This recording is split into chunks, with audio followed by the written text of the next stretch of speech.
Hello, and welcome to And We Vote, where you say what you want and win democracy. I'm your host, Kirsten Hernandez. Today's episode is sponsored by voter registration, the most exciting part about turning 18. Now, let's get on with the show. Say, can you see by the dawn's early light? Today, two students from Greek organizations at Cal State Long Beach will come together to imagine a better America. Now, let's meet our contestants. Hi, I'm Maddy, and I'm a human development major, and I'm in Delta Zeta. And I'm Alec, and I am a business marketing major, and I'm in Phi Kappa Tau. Awesome. And then one last question. Are you voting in the next election? Yes, I am. I have not decided yet. Oh no. Hopefully we can change your mind by the end of this. All right, let's get started. So here's how the game works. I will read off a question about a hot topic in the current political campaign. You guys will have 30 seconds to come up with a solution to the problem that you can both agree with. If you can come up with a reasonable solution that you both agree with, you will win democracy. But if you cannot agree with a solution in 30 seconds, nothing will happen. Just like for 100,000 Brooklyn voters in the New York primary yesterday. Are you guys ready to play? Today's topics will be college sexual violence, campus gun policies, and campaign finance. Sound good? Sounds all right. All right. Remember, you have 30 seconds to think of a solution. Otherwise, nothing will happen. Let's get started. Ready? Let's do it. All right, let's go. Let's talk about campus sexual violence. According to the National Sexual Violence Resource Center, 1 in 5 women and 1 in 16 men on average are sexually assaulted while in college. However, more than 90% of sexual assault victims on college campuses do not report their assault.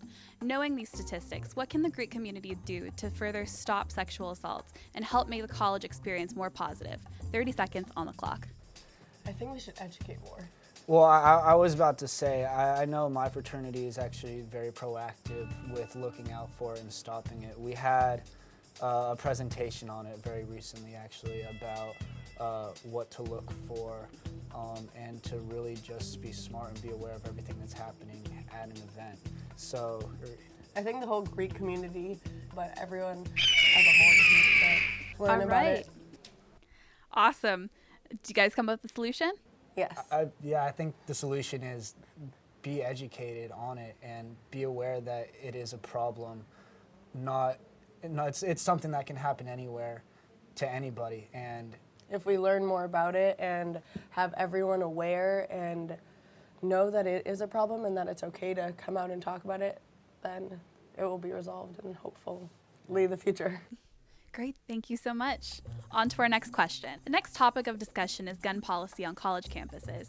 The U.S. mass shootings rate has nearly tripled over the past 3 years. Many campuses have tried to take precautions. Our campus is a gun-free zone, but other campuses are thinking about allowing instructors and students to carry guns on campus. Do you think this is necessary to protect ourselves from potential threats? Or do you think we need guns to protect further shootings? 30 seconds on the clock. Take it to the floor. I don't think guns should be allowed on campuses at all. yeah, I think certain places should remain gun-free zones, and college campuses should definitely be one of them. All schools. Yeah, and Definitely. it's all schools. I think you can look into maybe professors, but even that's a fine line. I think just in general. I don't think anyone should have it, even a professor, because certain shootings, if someone gets upset, you don't even want that accessible. I don't think there's any way to know exactly if anyone has a gun or doesn't. All right, time's up. Did you come up with a solution? Campuses should be gun-free. No matter what. And why is that? Because having a gun on campus or having a gun at all is not necessary for safety precautions. I think that if someone has a gun, there's a higher risk of more issues happening. Thank you so much. On to our next question. Let's talk about campaign finances. After the ruling of Citizens United versus the Federal Election Committee, the amount a corporation can donate to a candidate's campaign is unlimited, which has led to the formation of super PACs. Some people believe that it is fair to have unlimited donations because it is an extension of freedom of speech, but others believe it allows the rich to have too much of an influence on the election process. Should we limit campaign contributions, or should we allow unlimited donations to candidates? 30 seconds on the clock. Take it to the floor. for? This is a hard one because Yeah. they contradict each other. No, I'm of the opinion that campaign donations, even super PACs, which it's hard to regulate because they're not direct donations to the candidate. You can't They're exactly. Are you going to organizations put that spend on a their behalf. limit on which or how much? But I'm of the opinion that even with that, it should be limited because you have corporations, you have wealthy businessmen and just wealthy individuals pouring tons of money into campaigns and ultimately influencing. But do you think all elections. campaigns are going to get the same amount? All right. Well, the bigger campaigns do. I'm sorry to cut you off. I know it's a complex topic, but did you come up with a solution? I mean, well, my take is just that campaign Our finance take. or like does need reform, and that it should be limited how much big organizations can donate because at the end of the day, they end up having a bigger voice than people who don't have as deep as pockets. All right, great job, you guys. That's the end of this portion of the show. Now, let's take it to the speed round. We asked international students and American students some questions from the citizenship test to see who really knows more about America. Let's take a look. Who's the president of the United States? The current one, Barack Obama. Obama. Who's the vice president of the United States? I don't really know. George W. Bush. I believe his name is Joe Biden. George Biden? Can you please say the Pledge of Allegiance? I pledge allegiance to the flag Under God, I solemnly swear. I pledge allegiance to the flag of the United States of America. I don't remember right now. I can do it in sign language, but I can't do it regularly. We're almost done. Is it indivisible? Is that really the world? Yeah. What are the 3 branches of government? 3 branches of government. Is it like something learned in political science? Have the executive branch. It's like I mean. Register, legislation. Judicial, executive, and legislative. Right? I was about to say parliament. What is the supreme law of the land? You know, I don't know. Like the Constitution. Isn't it something pursuit of happiness? You mean blah, blah, like- blah, property? Do you know the governor of California? Governor of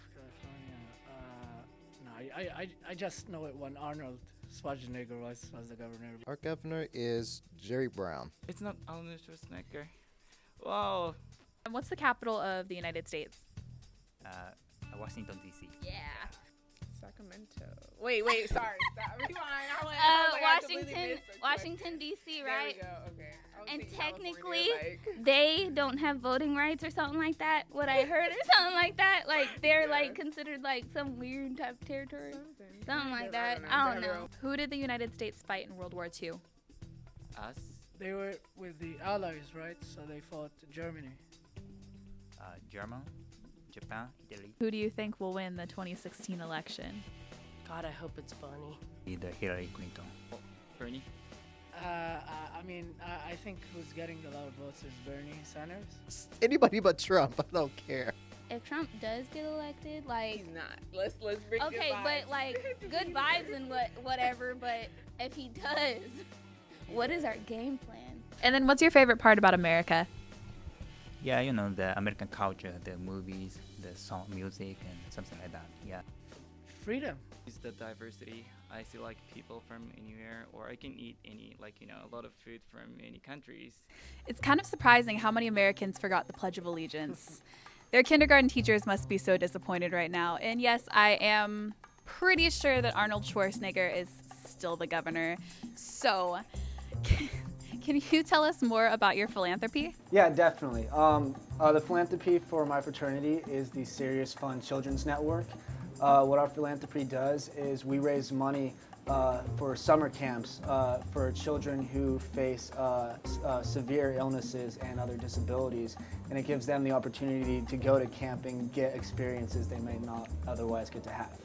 Awesome. Thank you so much. Yeah. And then can you tell me a little bit about your philanthropy? I would love to. So we have a $5 million pledge right now to Starkey Foundation, which gives hearing aids and assistance to people who can't afford it. And we also support the Painted Turtle Camp, which is a camp for children with terminal illnesses who can't go to camp other places. So it's very clean and sanitary, and it gives them a fun time. That's awesome. We're so proud to see our Greeks doing great work on campus. Thank you to our lovely contestants today, Maddy and Alec, for being with us on the season finale of And We Vote. Everyone on our crew is registered to vote. The camera department, the production assistants, and even sound. I absolutely refuse to vote in an election where Joe Biden is not a prospective candidate. Vote! No. Thank you for watching And We Vote, the show where you say what you want and always win democracy. You can find one of our voter registrations at the nearest election office, at the DMV, or on my CSULB. Here are some more links below so you can register. Remember to register in time to vote for the primaries in your state and in time for the election this November. Thanks for watching.